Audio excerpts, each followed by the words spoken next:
Coucou la team alors, comment ça va? Bien? Bien, tout le monde bien?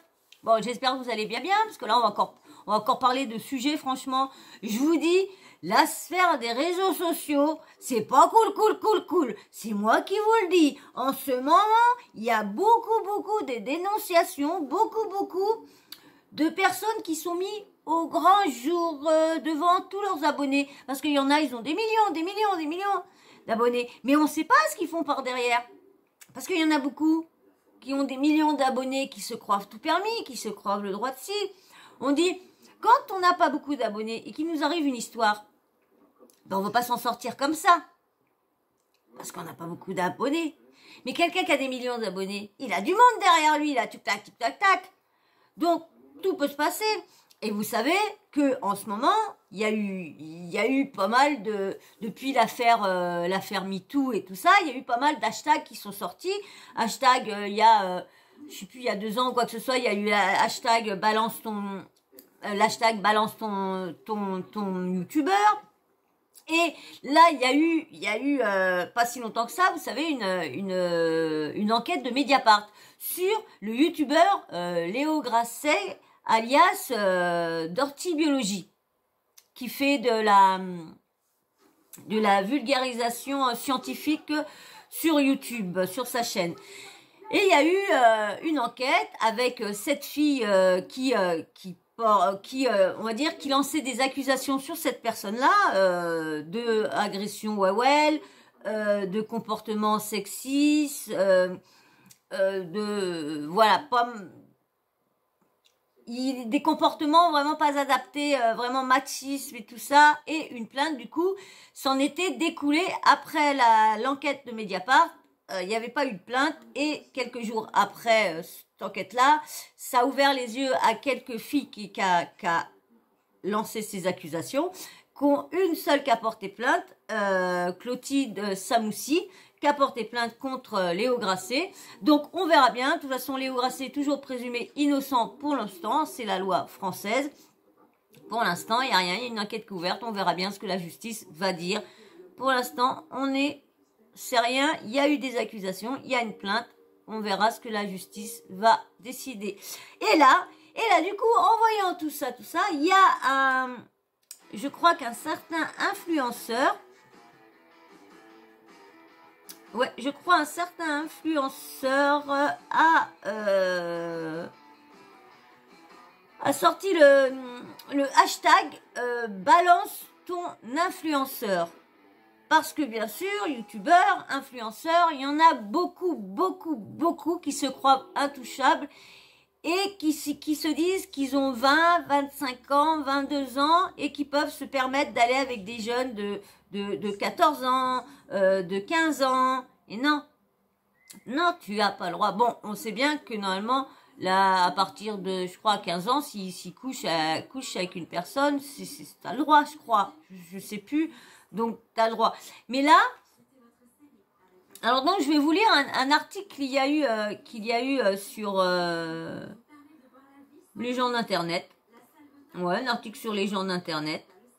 Donc, moi, j'avais entendu ça. J'avais vu qu'il y avait l'hashtag balance ton influenceur. Je me suis dit, qu'est-ce que c'est encore? Il y a eu balance ton youtubeur, il y a eu Blatarnac, il y a eu beaucoup d'hashtags en ce moment pour récolter beaucoup de témoignages de victimes et tout ça. Et là, quand il a sorti ce hashtag balance ton influenceur, il a vu des tweets, des retweets et tout ça. Il a bien vu qu'il a fallu faire un truc pour avoir toutes les tweets. Et franchement, il y a eu quand même du lourd. Et beaucoup de youtubeurs sont accusés par pas mal de personnes de leurs abonnés, mais il y en a preuve et d'autres sans preuve. Donc à prendre tout ça avec des pincettes pour les autres. Donc je vais vous lire l'article qu'ils ont fait gens d'internet. Mais bien sûr, j'espère que tu es bien installé. Alors si tout le monde est bien installé, bah tu peux t'abonner si tu n'es toujours pas abonné. Et puis si toi tu es abonné mais t'as toujours pas liké, allez hop, on like, c'est super pour le référencement. Et puis en même temps, bah oui, ça me fait plaisir en même temps. Hein, Alors un petit abonnement et puis un petit like, ça serait cool. Allez, alors je vais vous lire le petit article. Alors il y a marqué hashtag balance ton influenceur. Tout ce qu'il faut savoir sur ce hashtag Twitter. Conscient d'être confronté à une mineure sans y voir aucun souci. Hashtag balance ton influenceur. Alors c'est une conversation. Ah, il y a marqué, alors là, ça doit être le youtubeur qui parle, celui-là qui est accusé, Alors, il n'y a pas de nom, mais quand je vais vous lire, vous allez tout comprendre pourquoi je vous donne pas de nom. Ah, il y a marqué, alors, ferme l'application Home, réouvre, hop, je te fais pas un tuto, toujours rien, désolé femme mineure, d'ailleurs ton âge c'est pas mon problème.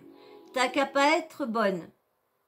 Parle mieux, on dirait... Oh, elle doit avoir mis, vous savez, on dirait un... tu m'expliques pourquoi il y a mon gros corps sur ta pellicule. Je vois pas ton ventre. Ton corps tout fin, là. Non, mais vous avez vu quand même, il y a quand même des trucs... Alors, l'influenceur. Les langues dans ce monde si fermé des réseaux sociaux se délient.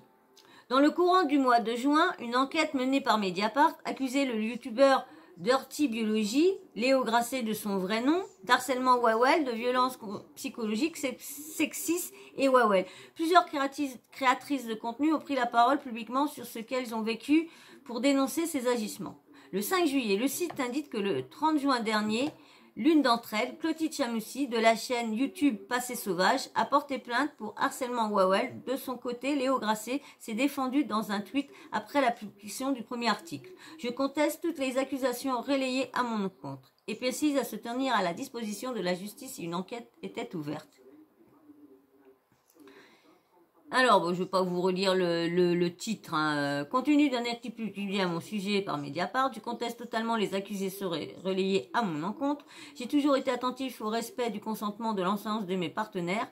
Bien que résolument favorable au mouvement de libération de la parole, j'ai toutefois le choix de m'abstenir de tout commentaire supplémentaire à ce stade, sur les conseils de mes avocats. Mais comme je dis, il est toujours présumé innocent. Plusieurs jours après la publication de cet article, c'est sur Twitter qu'un autre mouvement naît. Via le hashtag Balance ton influenceur, plusieurs femmes ont décidé de prendre la parole sur les agissements de certains créateurs de contenu. Certains d'entre eux sont accusés de viol et d'en faire l'apologie, de demander des photos dénudées à des mineurs ou encore de harcèlement. Via des screenshots des conversations, ces utilisatrices ont partagé des threads sur leur histoire en utilisant le hashtag. Je sais ce que c'est un thread. Et c'était pas un thread comme je disais, c'est un thread. Et un thread, en fin de compte, c'est un truc qu'on écrit sur Twitter. Donc, ça doit être comme là une publication, ça doit être ça. Un thread sur l'histoire en utilisant le hashtag. Le 1er juillet, plus de 60 000 tweets ont été enregistrés en 24 heures, vous imaginez. Retour sur ce qu'il s'est passé. Comment le hashtag Balance ton influenceur est-il né? Tout a commencé sur TikTok. Il y a plusieurs semaines, l'influenceur Maxime Sky publie une vidéo où il pose une question. Il y a combien de VOLEURS parmi les influenceurs? Il ne s'attendait certainement pas à recevoir en retour de si nombreux commentaires. Ses abonnés ainsi que les utilisateurs de la plateforme ont commencé à raconter leurs histoires en commentaire. Face à la situation, le vidéaste décide alors d'ouvrir un compte Telegram pour inciter ces personnes à réunir des preuves avant de mener une action collective. Plus de 4000 personnes s'abonnent à cette conversation et attendent patiemment le retour de l'influenceur. De son côté, Maxime Sky réfléchit à comment utiliser au mieux son influence afin faire bouger les choses. L'heure est arrivée. Ce soir, toutes ces mauvaises personnes des réseaux sociaux vont être dénoncées, indique-t-il dans un message écrit le 30 juin, avant de faire quelques précisions. Après des heures à réfléchir à comment vous donner des noms sans que cela se retourne contre moi et que ce soit de la diffamation, j'ai trouvé la solution. Ce soir, ce n'est pas moi qui va donner les noms, mais vous. Cela va se passer sur Twitter. Je veux que toutes les personnes ont eu des choses graves avec des influenceurs mettent tous leurs témoignages sur le Balance ton influenceur, poursuit-il. Le départ de ce hashtag est né le 30 juin à 21 h. Des milliers de tweets sont partagés, la plupart sans preuve, pour dénoncer telle et telle personne.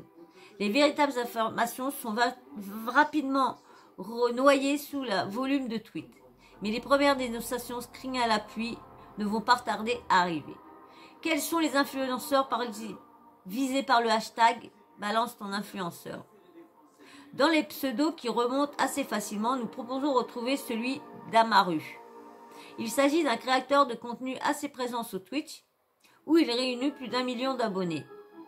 Dans notamment des threads publiés sur Twitter, 2 femmes l'accusent de faire l'apologie du VIOL et de leur avoir demandé des photos dénudées alors qu'elles étaient mineures. Dans l'une de ces conversions, il y a détail que lorsqu'il se fait... Dans l'une de ces conversions, il détaille... Ah ouais, je sais pourquoi j'ai mis le A. Il détaille que lorsqu'il se fait chier, il pense à des bails de CUL. Ce serait de profiter d'une meuf quand elle est dans un état d'inconscience. Peut-on alors lire dans la conversation partagée, à ce moment-là, Sarah avec 17 ans et lui la vingtaine. Et malheureusement, c'est pas la seule mineure avec qui il a fait ça. Alias Amaru, un jour le karma te retombera dessus. C'était facile de nous manipuler quand on était si jeune. Sur ce screen, je venais juste d'avoir 17 ans. Il en avait donc 20. Ici, c'est pas l'âge le problème, c'est ce qu'il me raconte. En fait, quand je me fais chier, je pense à des bails de CUL. Et c'est ce qui m'excite le plus dans mes pensées. Après, tu sais comment je suis avec les meufs, je suis respectueux de ouf, hein. Donc, alors, je sais pas ce que ça veut dire. Donc, IRL, je pourrais jamais. De toute façon, hein, on peut comprendre un peu, en profiter. Hein. Bref, en gros, ce serait de profiter d'une meuf quand elle est dans un état d'inconscience. Jure, la meuf qui dit jure. Et genre, je fais ce que je veux, oui, je vois. Quand on dit que tous les mecs sont des potentiels VIOLURS, petit point, même genre qui répond. Dans une autre discussion, avec une jeune fille, il précise que ton âge, ce n'est pas mon problème. Tu n'as pas à être bonne. Des messages qui ont été échangés avec Elena en 2018 alors qu'elle n'avait que 18 ans et lui 21 ans. Conscience d'être confrontée à une mineure sans y avoir aucun souci. Balance son influenceur.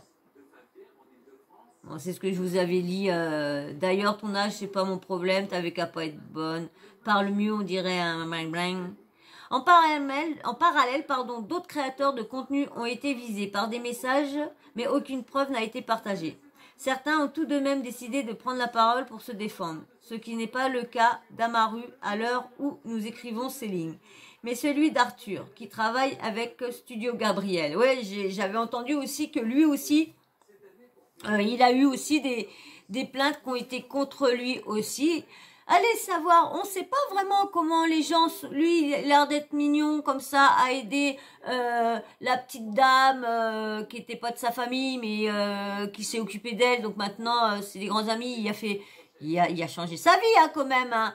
Mais bon, c'est pas parce qu'il a changé sa vie qu'il est tout beau comme ça, qu'il est pas pervers, il s'amuse pas à dire, bah tiens, la meuf, je veux la draguer quand même et tout ça. Hein, on peut pas savoir hein, après. Et puis après, on sait bien qu'aussi qu'il y a des personnes qui sont là pour éteindre les gens aussi. Hein. Donc on verra bien. Moi, j'ai pas vu qui l'avait répondu, j'ai pas trouvé ces lignes. Tout à l'heure, je vais mettre sur pause, je vais aller voir si je peux trouver. Mais comme moi, je vous dis, j'ai pas Twitter, donc.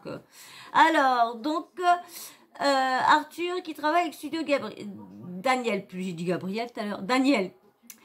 Et après le hashtag. Dénoncer les agissements de ces influenceurs sur la place publique permet de faire ouvrir les yeux à de nombreux de leurs abonnés.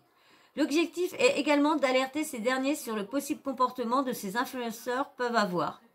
Ils sont une forme de mise en garde contre eux. Encore naïfs qui peuvent parfois être aveuglés par la popularité de ces créateurs de contenu. Mais au-delà des réseaux sociaux, ces trends n'ont que très peu de valeur devant la justice. Ce sont aux victimes d'aller plus loin en déposant une plainte. D'accord, mais d'accord, je suis ok que ces traites vont pas aider, mais ils vont libérer la parole et vont aider peut-être d'autres personnes et après peut-être en se soutenant toutes les filles, eh ben ils vont se donner le courage d'aller porter plainte sur cette personne-là. Je sais pas ce que vous en pensez, mais souvent c'est beaucoup comme ça qu'on voit en ce moment que ça se fait. C'est beaucoup qu'ils s'entraident, et du coup ils vont à plusieurs ou une dans le tas se décide à y aller et des fois une la suit et une autre et après c'est là qu'on voit qu'au moment du jugement, bah t'en as 10, t'en as 15, tu te dis non, non, encore une, non, non, non, non, non, non, c'est pas possible. C'est là que là des fois...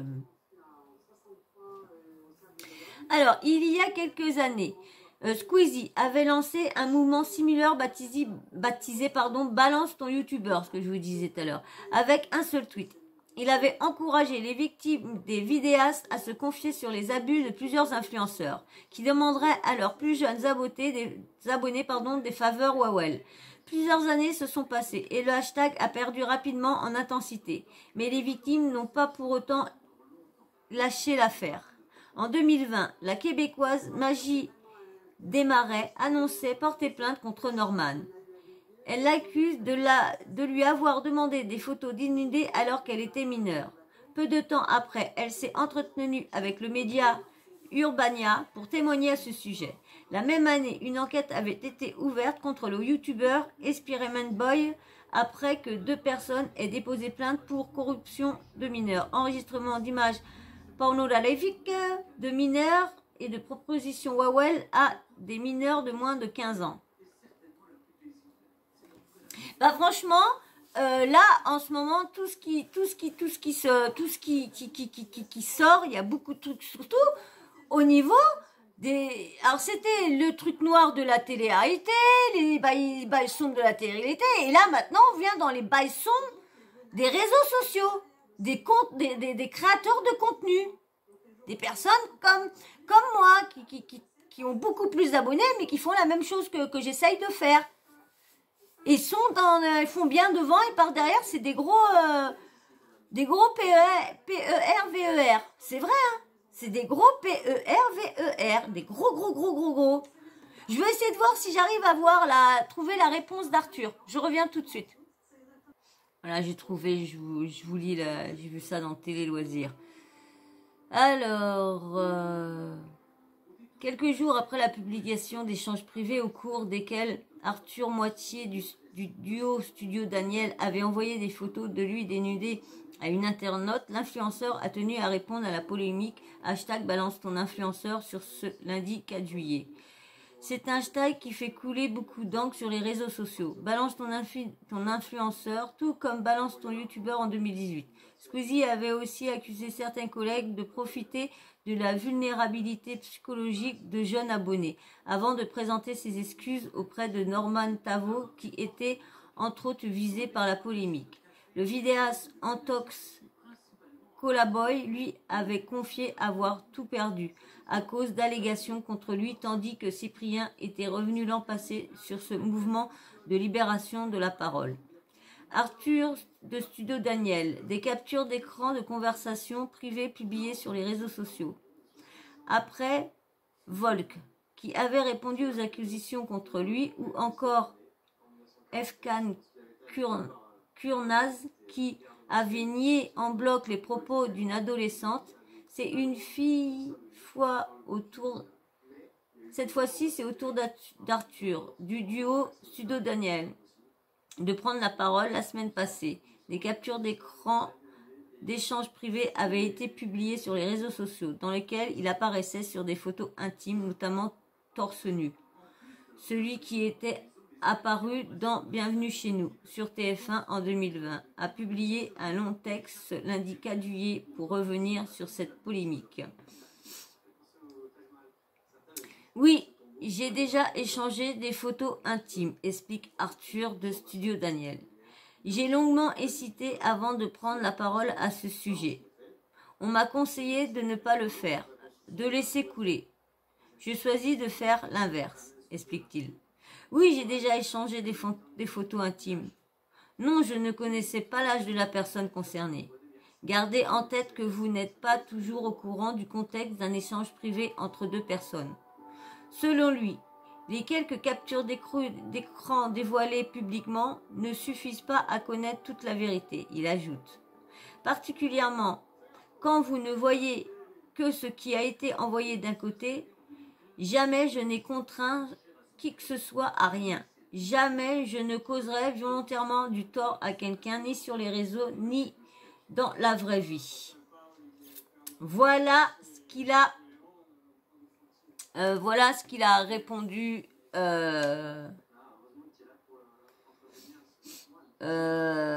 Arthur. Mais moi, là, il y a un truc qui me chagrine, c'est ça là. Ça, c'est ça qui me chagrine. Regardez. Oui, j'ai déjà échangé des photos intimes. Non, je ne connaissais pas l'âge de la personne concernée. Mais pourquoi tu t'amuses? Tu sais qu'il y a n'importe qui. Alors en plus, ça fait des années que t'es sur YouTube, t'es un peu partout. Et tout ça avec Daniel et même avant. Et tu t'amuses à balancer des photos de toi nu. Bon, déjà, un torse, c'est pas... Mais quand tu sais pas ce qui est derrière, on le répète souvent, que derrière, il y a peut-être des mineurs. Il y a peut-être des mineurs qu'il faut faire très attention à ce qu'on dit, à ce qu'on fait. Parce que même que on dit que notre publication n'est pas pour les mineurs s'en foutent. Si les parents font pas attention, si les parents surveillent pas, les mineurs vont sur ce qu'ils veulent, Donc, franchement, dire oui, j'ai déjà échangé des photos intimes. Non, je ne connaissais pas l'âge de la personne concernée.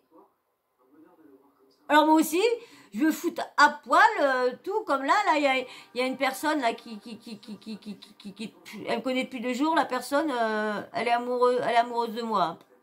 Chelou, mais chelou cette personne-là, chelou. 3 fois, 10 fois que je lui dis que je veux pas me mettre en couple. Je vous expliquerai peut-être je vous ferai peut-être une story time sur ça, pas tout de suite, mais peut-être que je vous en ferai une. Donc ça, tu vas, moi alors donc la personne, je vais y envoyer des photos de moi à poil ou mon corps ou ma patte, mon cul ou quoi que ce soit. Sans savoir qui est derrière ou sans savoir l'âge de la personne derrière, et même tout court, si tu sais pas qui est derrière, t'en vois rien du tout. Souvent, ça, c'est gardé quand t'es en couple. Et encore, maintenant, on sait que faut mieux rien faire du tout, parce que quand t'es en couple, vous entendez super bien, oui, il te fera rien, mais une fois que tu te sépares, toutes les belles paroles, toutes les belles promesses, là, des fois, ils s'en vont comme des pop-corn là des fois. Hein. C'est pour ça qu'il faut mieux arrêter de faire les sextapes, faut mieux arrêter de s'envoyer des petites nudes, s'envoyer tout ça. Encore s'envoyer des petits textos, encore des sextos là, je sais plus quoi. Encore oui, mais évitez les photos dénudées, évitez tout ça. Ou autrement, ne mettez jamais votre tête. Si vous voulez envoyer des parties de votre corps, envoyez des parties de votre corps, mais jamais avec votre tête. Comme ça, on ne pourra jamais dire que c'est votre corps. Jamais, jamais le dire, au moins. Comme ça, petit conseil que je vous donne, j'ai entendu ça. Je sais plus si c'était je crois que c'était dans Aja, ceux qui font mime ou quoi que ce soit, qu'ils ont dit mettez des photos, mais qu'elle mettait jamais sa tête et tout ça. Donc, mettez, mais même pareil. Quand même que ça fait 3 ans, 4 ans, ne faites jamais confiance aux mecs. Parce que les mecs, quand ils sont entre potes, même les meufs, hein, parce qu'une meuf qui est tellement déçue et qu'elle a, qu'elle a ton corps et tout ça, qu'elle balance aussi. Hein. Bon, un mec, c'est ça, ils prennent moins, vous le prenez moins, là, des fois, moins violemment qu'une femme. Et là, des fois, ça dépend, parce qu'il y a des hommes, là, des fois, qui ont une sensibilité autant qu'une femme. Et tu peux les blesser dans leur profond, parce que des fois ils peuvent avoir un complexe sur quelque chose qu'ils n'ont pas dit à la copine ou quoi que ce soit, et puis elle, en balançant tout ça, balance le complexe en plus à l'homme ou quoi que ce soit. De toute façon, dans les deux sens, c'est 50 pour les deux, c'est 50 pareil. Donc voilà, donc on verra bien si tout ça s'avérait vrai, ce qu'il dit, ou s'avérait faux. De toute façon, pour l'instant, tout le monde est présumé innocent. Hein. Pour l'instant, il n'y a pas de... je sais pas s'il y a une plainte qui a été... c'est que des... Il n'y a pas de plainte, c'est que des screenshots, des screens et tout ça, des screens pris et tout ça. Donc voilà. Eh bien, on verra bien où ça en est tout ça. De toute façon, si j'entends d'autres trucs, si je vois il y a des noms, il y a plus d'autres vidéos, j'irai les regarder s'il y a plus d'autres noms qui sortent. Je me ferai une journée de regarder toutes les vidéos qui parlent de cette affaire-là et j'essaierai de choper des noms de tout le monde. Des noms qui sont sortis là-dedans. Voilà. Et ben j'espère que vous aurez passé un bon moment. J'espère que cette vidéo aura été bien grande en information. Hein. Voilà, on verra bien où ça en va, tout ça. Hein. Qu'est-ce que vous en pensez, vous? Ah ouais, hein, vous avez vu, il n'y a pas que la télé-réalité que c'est noir. Hein. Même sur les réseaux sociaux, c'est dingue. Hein. C'est dingue. Hein. Il y a... J'ai même plus de mots. J'ai même plus de mots pour vous décrire ça. Même plus de mots pour vous décrire ça. Mais où va-t-on? Non, mais où va-t-on comme ça? Allez, mais en tout cas, moi j'ai passé un beau moment en étant avec vous, en parlant pas aussi longtemps que ça, mais bon, c'est du bien d'avoir des petites vidéos courtes aussi pour vous. Hein. Ok? Allez, bon, j'espère que tu vas t'abonner si tu as apprécié cette vidéo-là autant que moi que j'ai apprécié à la faire. Alors vas-y, abonne-toi. Les likes surtout, likez, hein, tous ceux qui sont pas abonnés, tous ceux qui sont abonnés, tous ceux qui passent par là, likez, c'est pour le référencement, c'est pour aider la chaîne à grandir, à être plus suggérée à d'autres personnes comme ça, d'autres personnes sont susceptibles de venir sur ma chaîne. Mais s'il n'y a pas tout ça, bah, l'algorithme se dit, bon, la chaîne, elle n'est pas trop appréciée, tout ça. Donc voilà, donc elle reste dans son petit coin. Donc aidez-moi, comme je ne demande pas de partage, je ne demande pas de taguer, je ne demande pas de tout ça. Donc aidez-moi dans les simples choses. Merci. Alors un petit abonnement, un petit like, vous me laissez un petit commentaire, vous me dites ce que vous pensez de cette affaire-là, si vous m'aviez entendu parler. Et puis bien sûr, la petite cloche de notification, n'oubliez pas de l'activer comme ça, moi dès que je mets une nouvelle vidéo, bim bam boum, vous recevez une notif de YouTube. Voilà. Et ben moi sur ce, je vais vous faire d'énormes bisous, je vous dis à très vite. Et je dis merci aux nouveaux abonnés. Pendant que je vous fais la vidéo, j'ai vu qu'il y avait 2 abonnés. Bah merci à vous, hein. Merci d'être rentré dans la team, vous faites partie de la team Soyermania. J'espère que vous allez rester, que vous n'allez pas partir au bout de 2-3 jours. Voilà, et ben bienvenue dans la team. Venez faire un petit coucou en commentaire. Si vous voulez pas vous laisser de grands commentaires, me laissez juste un petit smiley. Ça fera plaisir à tout le monde. Voilà. Allez, moi sur ce, je vous laisse. Je dis merci encore à tous ceux qui laissent des commentaires, tous ceux qui like. Merci de votre force. Merci. Allez, je vous fais d'énormes bisous. Je vous dis à très vite. Ciao, bisous.